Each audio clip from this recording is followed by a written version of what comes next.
Sabe, como uma nação que acabou de nascer encontra sua própria voz na literatura? Pois é, depois da independência, o Brasil embarcou numa jornada fascinante para responder exatamente a essa pergunta, buscando uma identidade que fosse só sua. E essa busca começa agora. Imagina só a cena. A gente está em 1822. O Brasil finalmente grita sua independência de Portugal. O clima é de pura euforia, sabe? Aquele sentimento de recomeço, de um futuro onde tudo parece possível. Um país inteiro estava nascendo e, junto com ele, um sentimento nacionalista muito, muito forte. Só que aí, surge um problemão. A liberdade política estava ali, no papel. Mas a cultura, a arte, principalmente a literatura, ainda soavam muito portuguesas. A grande questão que ficava no ar era: como é que a gente para de ser um eco de Portugal para ter uma voz própria? Como ser de verdade brasileiro?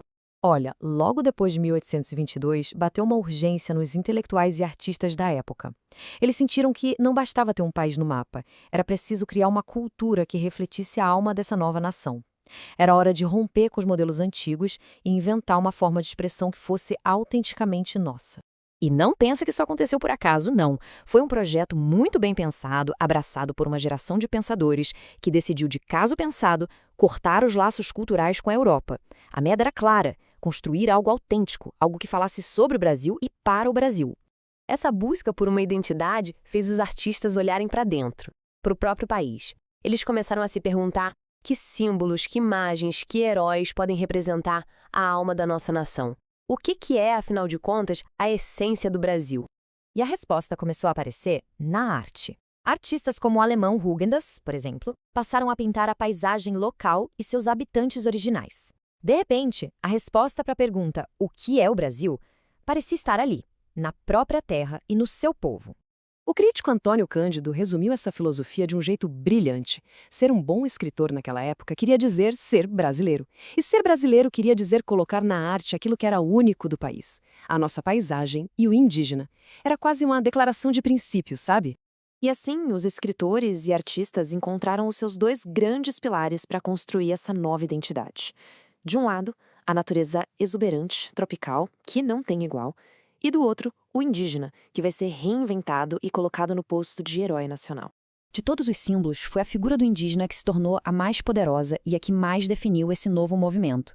Ele não era só um personagem, ele virou o rosto da identidade nacional que estava sendo criada ali naquele momento.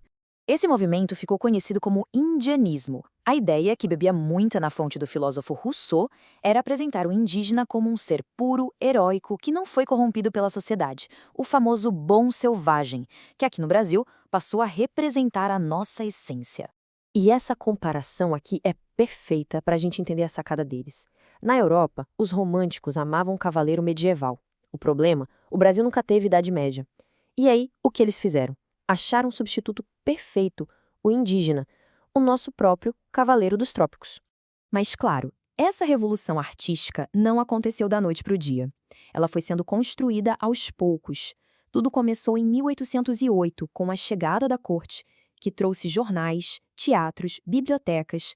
Depois, a independência em 22 acendeu a chama, e finalmente vieram as primeiras obras que deram a cara e a voz para esse novo movimento. Mas afinal, quem foram os arquitetos por trás dessa nova literatura? Quem foram as mentes que deram vida a esse projeto? Vamos conhecer agora a primeira geração de românticos. O centro intelectual desse movimento, por incrível que pareça, ficava em Paris. Era uma revista chamada Niterói, e o lema dela já dizia tudo: tudo pelo Brasil e para o Brasil. Foi nas páginas dessa revista, longe de casa, que as novas ideias sobre a identidade nacional foram discutidas e espalhadas. E aqui estão eles, os rostos por trás da revista e do movimento. Gonçalves de Magalhães e Araújo Porto Alegre foram os grandes organizadores, os articuladores do grupo. Mas foi com o talento de Gonçalves Dias que o romantismo brasileiro encontrou a sua voz poética mais potente. Dá para pensar neles como uma dupla fundamental. Magalhães foi o iniciador, foi quem deu o pontapé inicial com o primeiro livro do movimento, mas foi Gonçalves Dias quem se tornou o consolidador, o poeta que aperfeiçoou o estilo e transformou o indianismo em grande arte. No fim das contas, o impacto dessa primeira geração romântica foi muito maior do que só criar poemas bonitos. Foi um ato de afirmação de identidade de verdade. O que a gente vê aqui é o fim da literatura colonial, aquela que só copiava Portugal, e o nascimento de algo totalmente novo, uma literatura nacional. Pela primeira vez, o Brasil não estava mais só ouvindo as histórias dos outros. Ele estava contando as suas próprias histórias, com os seus próprios heróis. Isso tudo deixa a gente com uma reflexão. Se a história de uma nação começa pelos heróis que ela escolhe, o que essa escolha do indígena idealizado e da natureza tropical como primeiros símbolos diz sobre os sonhos que o Brasil tinha para si mesmo? É uma pergunta que, de várias formas, ecoa até hoje.